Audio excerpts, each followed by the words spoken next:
ASEAN untuk menggalakkan kerjasama dan dalam penggunaan AI di semua peringkat domain pertahanan di kalangan negara ASEAN. Seperti yang kita sedia maklum, as we are all aware, the use of technology as well as especially AI is something that we cannot avoid. Kita tak boleh nak elakkan penggunaan AI dan penggunaan teknologi, sesuatu yang tak boleh nak dielakkan. Tetapi tanpa kawalan, ianya boleh mendatangkan banyak kemudaratan. Dari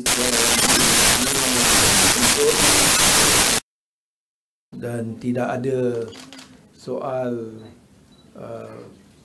tanggungjawab dan juga accountability, maka penggunaan AI banyak kesan-kesan yang tidak baik. Jadi atas sebab itulah Menteri-Menteri Pertahanan negara ASEAN memilih dan menerima mengenai resolusi yang ada hubung kait dengan soal artificial intelligence. Perkara kedua yang kita retreat pada hari ini, kita telah bincang mengenai usaha-usaha untuk kita memperkukuhkan kerjasama ASEAN dan juga kerjasama memperkukuhkan perpaduan ASEAN dan kerjasama serantau dalam kita berhadapan dengan cabaran-cabaran baru, cabaran-cabaran keselamatan baru di rantau ini dan juga di dunia. The topic that we discuss among in the retreat today is about strengthening ASEAN unity and regional cooperation in addressing emerging security challenges. Kita bincang pelbagai kerjasama pertahanan yang boleh dijayakan, berasaskan kepada hakikat bahawa penting untuk ASEAN mengekalkan perpaduannya, penting untuk ASEAN meningkatkan lagi kerjasama di kalangan anggota-anggotanya. Lebih-lebih lagi, kita tidak boleh nafikan hakikat wujudnya, munculnya cabaran-cabaran yang baru, cabaran-cabaran traditional dan non-traditional issues, non-traditional security issues yang dihadapi. So, strengthening ASEAN unity and regional cooperation juga merujuk kepada soal perlunya untuk mengekalkan dan meningkatkan ASEAN centrality, pemusatan ASEAN. Jadi ini yang dibincangkan. Antara yang disampaikan, perlu untuk tingkatkan hubungan antara rakyat dengan rakyat, people to people relationship, bahawa perlunya untuk kita lihat kepada soal memberi perhatian kepada soal ADMM dan ADMM+, dan dalam konteks ini kita akan adakan satu workshop on future ready ADMM and ADMM+. Kita juga tidak mengenepikan hakikat pentingnya untuk kita terus beri perhatian kepada soal diplomasi pertahanan, dan satu perkara yang kita beri perhatian, yang kita bersetuju, ialah soal untuk kita mulakan kesedaran on the need to safeguard cable underwater infrastructure. Kita sedia maklum apa yang berlaku di Baltic, keadaan-keadaan yang terdapat yang mana ia menyebabkan banyak isu dan masalah yang melibatkan soal security threat apabila berlakunya beberapa insiden, dan kita berpendapat bahawa sudah sampai masanya untuk kita tingkatkan kesedaran dan memikirkan bagaimana kabel underwater infrastructure yang terdapat dalam rantau ini perlu diberi perhatian dan perlu mempunyai pertimbangan dari sudut pertahanan di bawah ADMM yang ada pada hari ini. Kita juga bincang mengenai perkara-perkara lain, dibangkitkan soal bagaimana soal food security yang jika tidak diberi perhatian boleh mendatangkan juga masalah-masalah, cabaran-cabaran baru. Kita juga bangkitkan soal transnational crime dan juga soal bagaimana nak tingkatkan kerjasama dan perkongsian pengalaman dalam pengurusan sempadan-sempadan. Jadi ini antara perkara-perkara yang telah dibangkitkan, dan ADMM menerima semua perkara-perkara yang dibawa oleh Malaysia. Saya percaya perkara ini telah pun saya maklumkan semalam, semua perkara-perkara yang Malaysia bawa. Jadi itulah antara perkara-perkara yang kita bincang. As we are all aware, this is a retreat where we exchange our views, we bring up matters that we feel should be put in our meeting, ADMM meeting in November.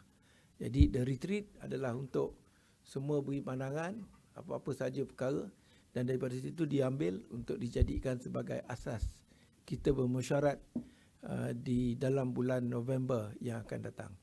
Dan satu lagi ialah kita telah bersetuju setelah beberapa tahun permohonan dibuat oleh negara Germany dan Turki yang telah beberapa kali mohon untuk menjadi pemerhati dalam ASEAN, dalam ADMM ni, maka pada tahun ini semua telah bersetuju untuk menerima Germany dan Turki dalam program pemerhati bagi tahun 2024-2027. Seperti kita sedia maklum, penerimaan dan keputusan bagi ASEAN ia memerlukan konsensus. Pada tahun lepas dan sebelum itu, permohonan-permohonan ini tak diterima oleh beberapa negara, maka ianya tak berjaya. Tetapi kita terima kasih kepada semua dan bersyukur di bawah kepengerusian ASEAN, nampaknya semua bersetuju. Maknanya ada konsensus. Agaknya Pinang tepat.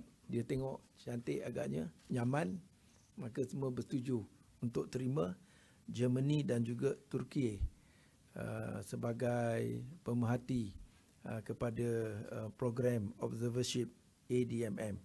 Kita harus faham bahawa permohonan-permohonan dan keinginan banyak negara untuk menyertai observership program ini semuanya akan memantapkan lagi kedudukan ADMM sebagai satu regional security framework yang open dan juga inklusif.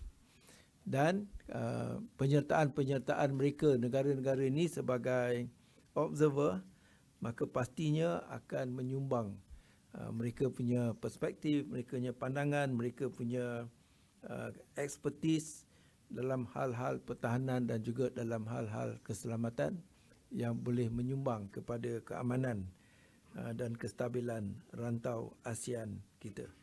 Jadi inilah antara keputusan-keputusan yang telah dapat kita lahirkan sempena dengan retreat ADMM di Pulau Pinang pada kali ini. Thank you. I hope I don't have to say again, repeat in English. What I said about the observership is that we successfully admit Turkey and Germany after many years of their application into our ADMM observership program. So they will be an observer from 2024 to 2027.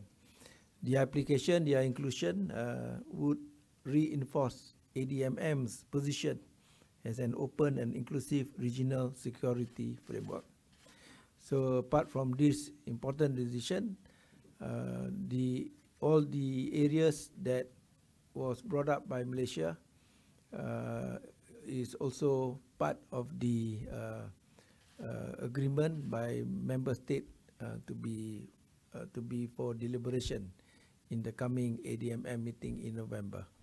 And then apart from that, the infrastructure, cable underwater infrastructure, an area that is also included to be deliberated in ADMM, as well as the AI on the resolution just now, and on the workshop on future ready ADMM and ADMM plus.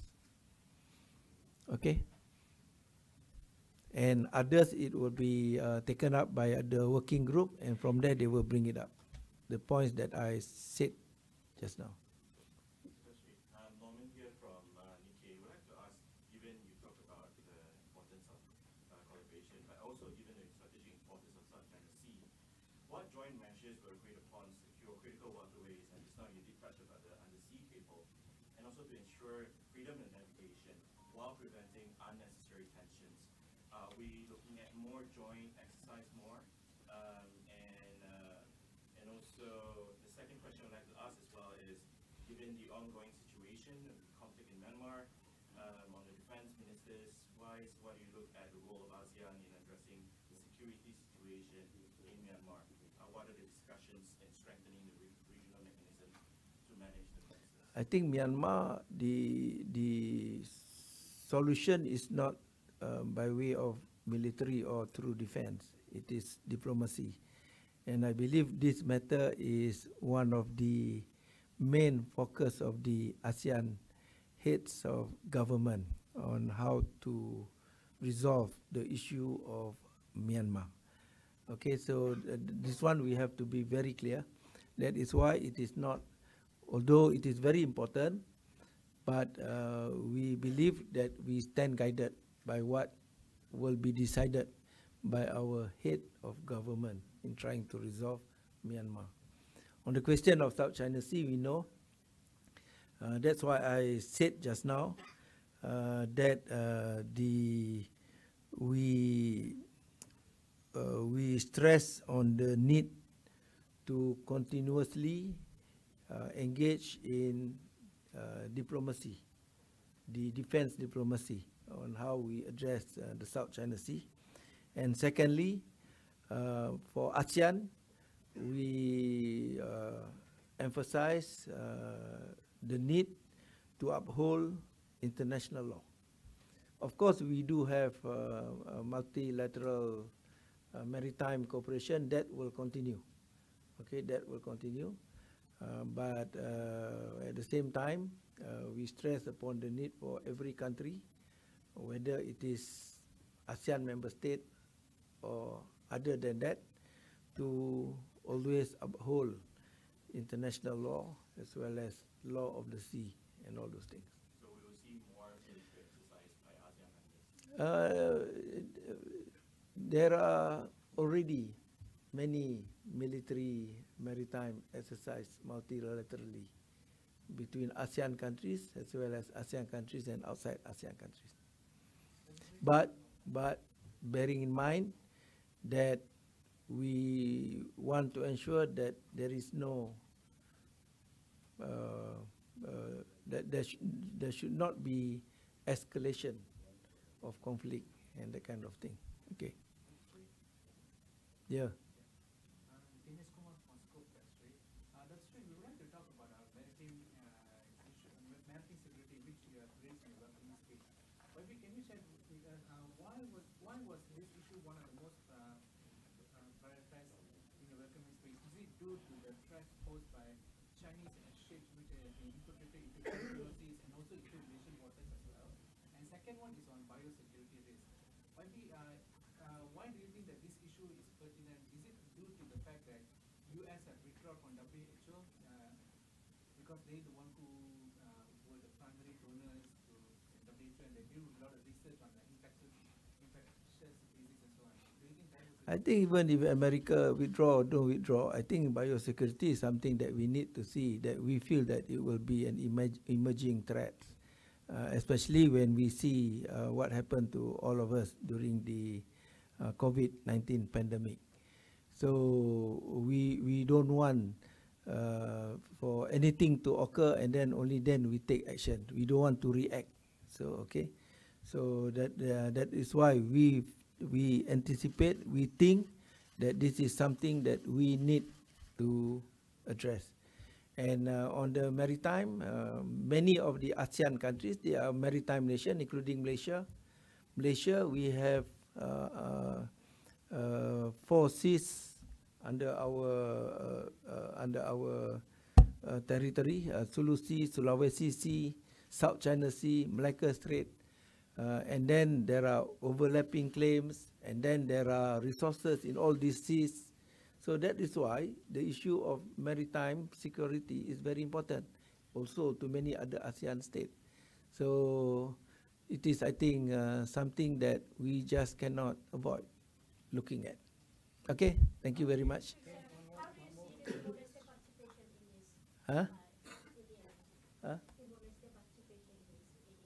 Well, in a way, it is an exposure to Timor-Leste because we know Timor-Leste is part of the region, except that we are only waiting for the right time for Timor-Leste to be admitted. And of course, through this participation, in a way, indirectly, it will help to their capacity building, so that when they are fully admitted as a member of ASEAN, they are ready and there is no big gap between ASEAN member state and Timor-Leste. Thank you. You have stressed many times on ASEAN centrality, ASEAN must be together. I just want to hear your view. The ASEAN member countries be, reaching out or engaging with other blocs, for example, we're seeing the visiting Russian Security Council head and coming to this part of the world. Will you be meeting him as well? Number one, it shows that this region is very important. Number two, the question of centrality, unity, I don't think we need to take it for granted. It won't come automatically. We have to continuously talk about it, remind members, and by having this kind of gathering, it raised the commitment and understanding of members how important it is. It is only through ASEAN that we prosper, and it is because of ASEAN we don't fight each other among neighbors. It has been the longest time in the history of ASEAN that this region is very peaceful. This is because of ASEAN. And on the ASEAN, on the Russian Security Council Secretary General, yes, there is a request for him to meet me and some other top official of the country. Thank you. Regarding artificial intelligence, we noticed in the recent wars, especially in the Middle East, that artificial intelligence has caused the killing of thousands of innocent lives, especially women and children in Gaza and Lebanon, by using the artificial intelligence. How much ASEAN can be learned from that experience, and how to deal with such kind of threats in the future?